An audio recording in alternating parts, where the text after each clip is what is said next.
que c'est un shonen. Même si franchement, bon, shonen ou seinen, ça ne reste pour moi un très bon truc. Bah, il me semble que c'est un shonen. Hein. Ouais, si, bah, c'est la cible éditoriale. Donc c'est un manga de romance historique. Pas romance. C'est aussi marqué Chambara, mais je sais pas c'est quoi. Et bon, c'est pas grave. Bref. Donc alors l'histoire raconte plutôt se passe en 1878 à Tokyo. Kenjin Imura, ancien assassin surnommé Batosai, grosso modo ça veut dire maître dans le dégainage de l'épée, durant l'époque du règne des Tokugawa, cache un passé très lourd. Devenu un vagabond depuis l'instauration de l'ère Meiji, il parcourt le pays muni de son sabre à lame inversée. Évidemment, la lame inversée en vrai ça n'existe pas. Enfin, grosso modo, il retourne son sabre, mais je pense pas qu'en vrai ça coupe si en vrai, il me semble que si. Hein. Bref, et donc il a la lame inversée avec le désir de ne plus tuer parce qu'il va se racheter quoi. Il rencontre une jeune fille qui cherche à protéger son dojo, Kaoru Kamiya, et finit par s'installer chez elle après l'avoir aidé. Peu à peu, elle va rencontrer leur futur compagnon Yaiko Mayojin, un garçon issu de la classe des samouraïs qui devient le disciple de Kaoru, et Sanosuke Sakura, un adepte en bagarre de rue. Malgré son désir de ne plus tuer, Kenjin se fait rattraper par son passé et le gouvernement a besoin de lui. En effet, si la paix est rétablie dans le Japon, certains hommes cherchent encore leur place dans cette nouvelle société, loin d'être parfaite. De plus, malgré la nouvelle place de Kenjin aux côtés de Kaoru, persiste en lui une pensée sombre et douloureuse. Le premier combat qui va réellement mobiliser toutes les forces de la bande de Kenjin est celui mené contre Aoshi Shinomori et Oniwaban échoue. Puis le Japon est convoité par Shishio Makoto, lui aussi un ancien assassin que le gouvernement Meiji attendait d'éliminer lorsqu'il n'en avait plus besoin, et qui garde des brûlures sur tout le corps comme séquelles. Kenjin doit alors se rendre à Kyoto. Il semblerait qu'il soit difficile pour lui de prendre son feu de ne le tuer. Mais Kenjin remporte la victoire quelques temps plus tard. Un homme du nom de Enichi Yukishiro convoite une vengeance particulière pour Batosai. En effet, il est le frère de la défunte épouse de Kenjin, Imura Tomoe Yukishiro, ou Imura Tomoe, morte des mains de Batosai par accident. Voilà, ça sacré bordel là. Je sais pas si vous avez tout suivi. Ah. Mais voilà. Donc par ça je regardais la série télévisée de 95 épisodes. Même si théoriquement je n'ai pas fini, mais le reste c'est quelques OAV qui servent pas à grand chose.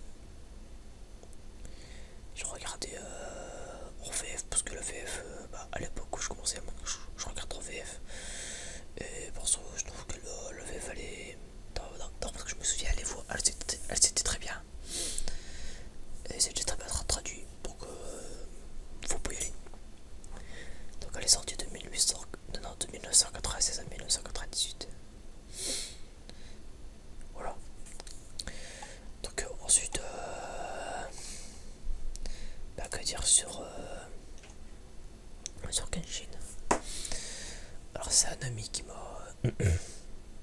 Pardon, c'est un ami qui m'a conseillé cet animé alors que je commençais. À l'époque je regardais les épisodes sur YouTube. Et puis tout le bordel quoi. Donc alors le style graphique, oh ça va, c'est assez beau, c'est pas moche. C'est juste que je me rappelle juste que c'était un peu particulier niveau de l'animation. Enfin je sais pas pourquoi, c'était plus l'ambiance en fait qui faisait ça.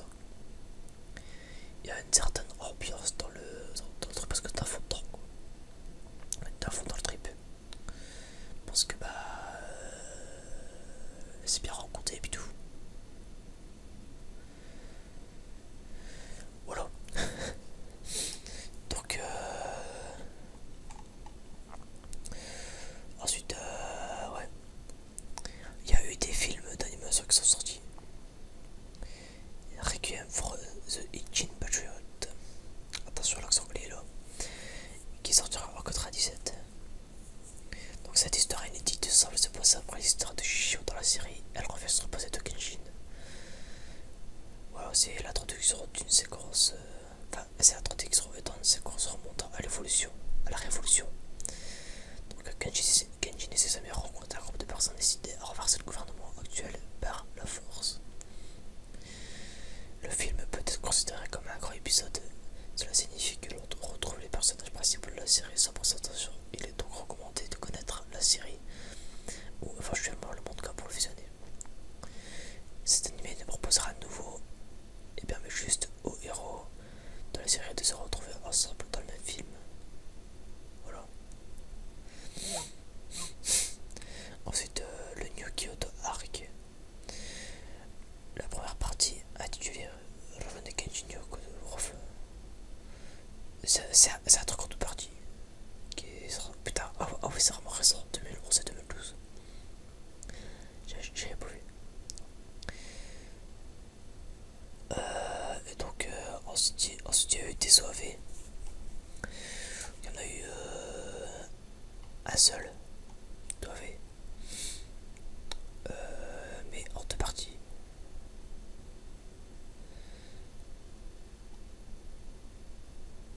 Voilà. Ensuite, il y a eu. Il me semble que ça, c'est un film que j'ai vu, c'était le film Live qui est sorti le 28 juin 2011. Et il me semble que je l'avais vu. Comment dire, c'était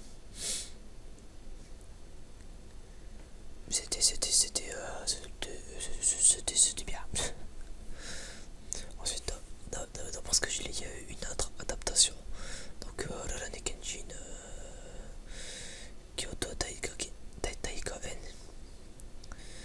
qui est sorti le 1er août 2014. Donc, ça, c'est très récent. Je ne connaissais pas. Apparemment, la suite est sortie en septembre 2014. Donc, comme quoi, vous voyez, c'est à. Il est vraiment. Elle est vraiment aimé ce manga. Et franchement, je comprends. Parce que l'histoire, elle est belle. Elle est bien foutue. Enfin, c'est bien fait quoi. Alors ensuite, pourquoi c'est dans les shonen? Ça c'est ça qui m'étonne. Parce que ça a plus une connotation seinen en fait, dans le fond. Bon, vous allez me dire ouais mais c'est comme Death Note, c'est un shonen, pourtant ouais mais ça c'est une erreur. De base si c'est un seinen, Death Note, c'est un seinen de base. Donc c'est pour ça que ça m'étonne. Au pire on s'en fout, hein, j'ai envie de dire si on se fie à la cible éditoriale d'un manga, genre tiens c'est un shonen donc je vais pas aller voir, c'est de la merde. Ouais, c'est complètement con. Voilà. Enfin bref, voilà, c'est tout ce que j'avais à dire sur Kenshin. Voilà, donc la vidéo alors elle sera peut-être moins longue aujourd'hui, hein, parce que bah voilà, je voulais faire une petite vidéo comme ça, j'ai pas. Je recherchais un manga à faire et puis je me suis dit putain ouais, Kenshin je l'ai jamais fait. Et c'est pour ça, voilà. Donc ouais, ça aurait été vraiment court sur le sujet, mais je pense que l'anime ou le manga raconteront mieux l'histoire que moi. On sera d'accord. Après, bah, moi, à mon avis, comme je vous ai dit, c'est bien. Moi, je sais pas de. J'ai trouvé ça bien. C'est pas. C'est assez exceptionnel comme truc, hein, mais. Est-ce que ça rentre dans mon top 10? Je sais pas quoi. Il est impossible dans mon top 15, pourquoi pas. Dans mon top 10, moyen, à voir. Je préfère même regarder un pro une petite perso. On peut se mentir. Enfin bref. Sinon, donc là, c'est pour un peu les news. Si vous voulez, je peux faire une vidéo spéciale entre guillemets pour vous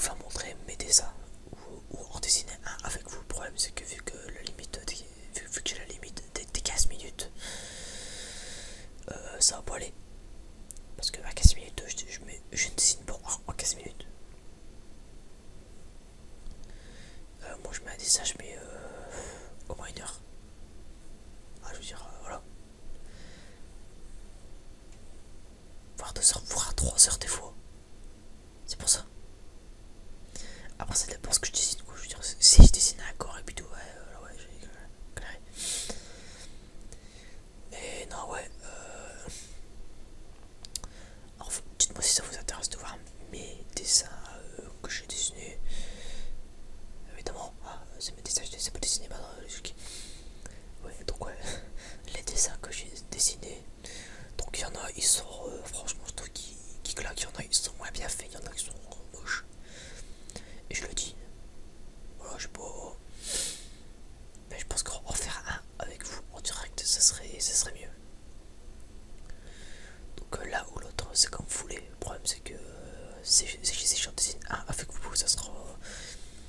Il pourra sortir que à partir du 26 février, parce que bah, c'est à partir de là que mon strike il s'enlève. Et quand mon strike il s'enlèvera, et bah, je pourrai à nouveau foutre des vidéos plus longues. Enfin, j'espère. Sinon, je m'énerve. Voilà. Bref, donc je pense que c'est tout. Je pense qu'on va se laisser là. Dites-moi si vous voulez des vidéos particulières ou pas. Voilà. Alors, si vous voulez que je fasse un truc en particulier, parce que je sais qu'il y en a qui aiment les voix douces. Genre, quand je parle un peu comme ça, là. Hein. Quand je parle un peu comme ça, il y en a qui s'aiment bien. Voilà, c'est pour ça. Écoutez, on va finir avec cette belle voix. Et oui, je sais. Quelle voix douce. Oh là là. Non, on va se laisser là. Et vous me dites si vous avez des demandes particulières ou pas, quoi. Voilà. Sur ce, je vous dis bye bye. Et à la prochaine. Bisous sur la face gauche et dans le lait. Allez, zou.